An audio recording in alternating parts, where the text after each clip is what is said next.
research is diverse.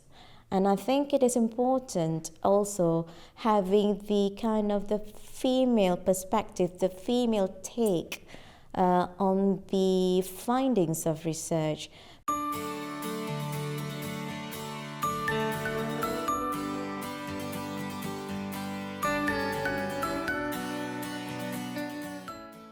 I'm Nasimah Maricar. I am an advanced musculoskeletal practitioner. I have always been passionate about research. Since I graduated, I have been involved in various research projects. After doing my master's and working for several years, I finally did my PhD through the NIHR Clinical Fellowship.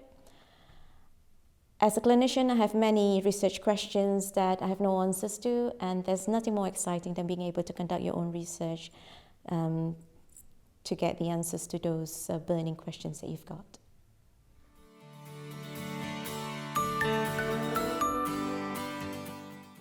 As part of improving my proficiency, I need to attend clinics run by my mentor to further guide me in those sonography skills.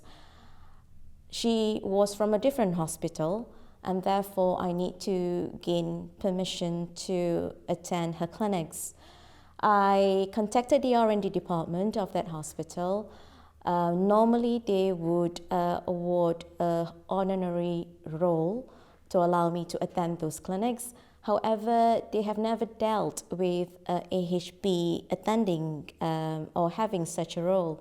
All their forms are with medical doctors. So it took me about a year to try to resolve this before I could finally go and attend her clinic. When some of the initial challenges that I face is with the R&D departments who were not familiar with what I can do. They are more familiar with what a medical doctor can do.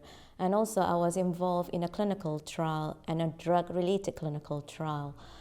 The clinical trial involved injecting patients with steroid injections. I'm a non-medical prescriber and I do injections in my normal clinical load. However, for the clinical trial, initially I was not allowed to inject the participants.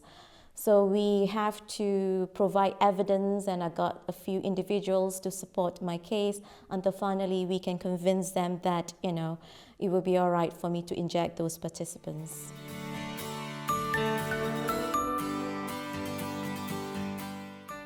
I think it is important that when you embark on research, to have good time management. You will have periods whereby you have a lot of things to do, and then you have period whereby there's a lot of waiting, waiting for emails to come back, waiting for approvals to come back. And I think it's about making the best use of the time when you are relatively free to, do all the things that you enjoy, or to invest in maybe more recreational activities. And then, when you have that period whereby, you've got publication to submit, you've got abstract to submit, you've got grant applications, that peak period, then obviously, you sacrifice some of your personal life or going out or having meals.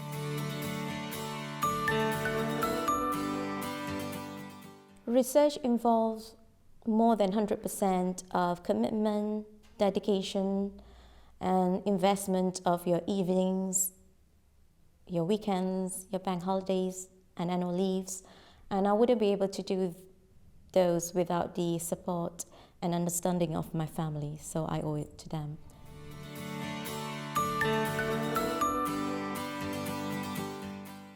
I think you need to have a sense of humor, and you'd be surprised that I do meet individuals, patients, sometimes they have horrendous face, they got like fractures of the spine, and yet they can still crack jokes. And I think, having a sense of humor is very important when you try to manage chronic pain or, having, some, unpleasant events in your life or going through some major surgery. And I think it gives you, a nice perspective to move on and to continue enjoying life, in a way that you can.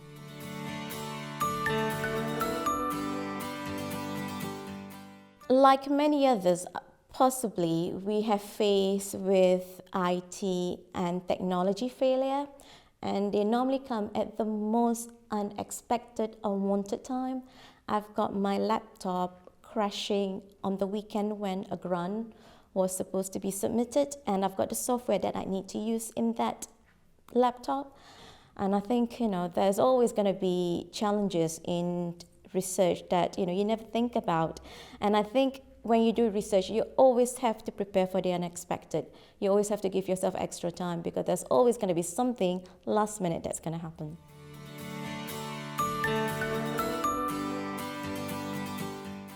On a personal level, I would say it would be my late grandfather. He was a kind man who was involved in community work, and to me he was a hero during the World War II, where he supported many families, widows and women, and rebuilt the community after that. I think I admire those individuals who has a lot of energy and dedication to be at the top of what they're doing. For example, there are Professor Anne Barton, who is leading University of Manchester. And in my clinical work, I also admire individuals like Victoria Dickens.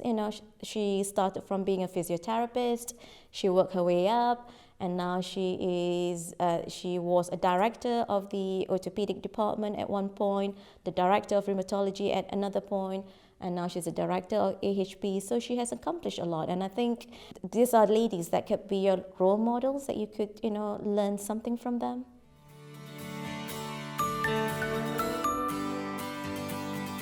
I love what I am doing. I have always said that I will never leave my clinical workload for a complete research pathway.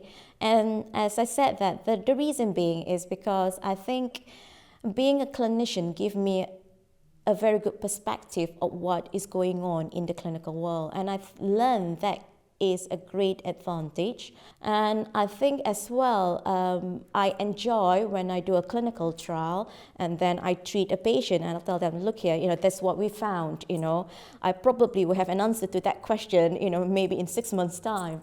So I think, it just makes the whole dissemination of that research findings a more natural pathway, rather than reading someone else's research and trying to integrate them within your clinical load.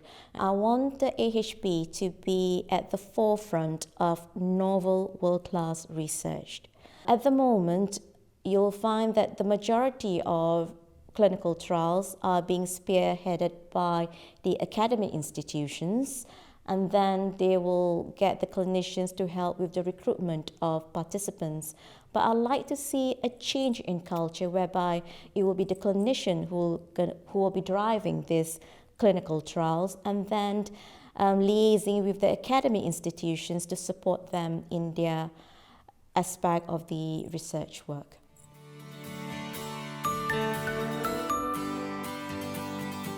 I would tell them, just go for it. Don't worry about all the things that you're not good at, all the doubts that you have about yourself. Focus on what your best skills are, and you'll find that there will always going to be people around you to support, in the areas that you need support, and there's always going to be help out there.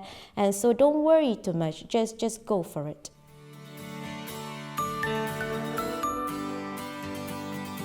Women have always been the underdog in the world of research. It has always been the male counterpart that has been at the forefront of research. Women, to achieve what they have achieved today, would require a lot more challenges. And I think if we don't celebrate them, then who else will? At the end of the day, we are women, and I think we empathize with them. And I think we should make a lot of noises for their achievements, because these are not small achievements, these are big achievements. And I think only when we ourselves start to acknowledge our own successes and the successes of other women, then we can get the world to start to recognize them.